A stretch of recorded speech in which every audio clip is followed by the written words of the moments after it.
So, magkano ba ang ideal amount to invest in Forex?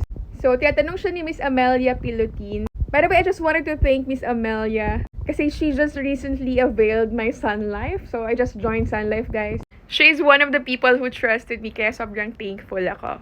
By the way, going back to Forex, well, honestly, I cannot tell how much is the ideal kasi iba-iba tayo eh. Maybe you have to assess yourself first in order for you to know what is the ideal amount for you to invest. By the way, Forex is high risk. So if you intend your money to preserve, then Forex is not the best investment for it.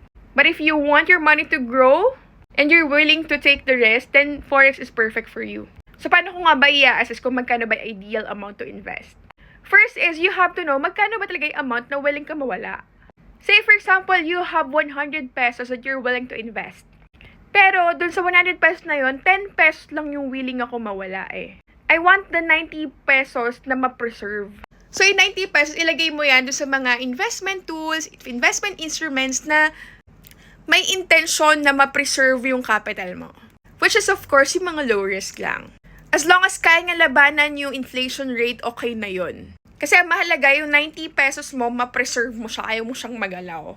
Ayaw mo siyang mawala. And then yung 10 pesos mo naman, yan naman yung willing kang i-invest. Di bale nang mawala, basta kumita, ganon.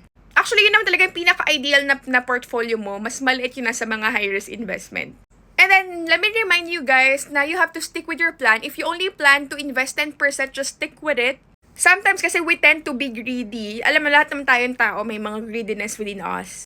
Kaya I highly suggest na mag-stick ka lang kung ano talaga yung plan mo na i-invest. Kasi pag natin, uy, kumikita to na malaki nakaka $5, $10 ako a day dito. So, ang gagawin mo, huhugot ka dun sa pera mo, gagawin mo 20%, hanggang maging 30%, hanggang maging 50%, hanggang nilagay mo na lahat sa high risk. Kasi natuwa ka, laki kumita eh. Hindi ka na nag-stick dun sa plan mo na 10% lang. It's a no-no, okay?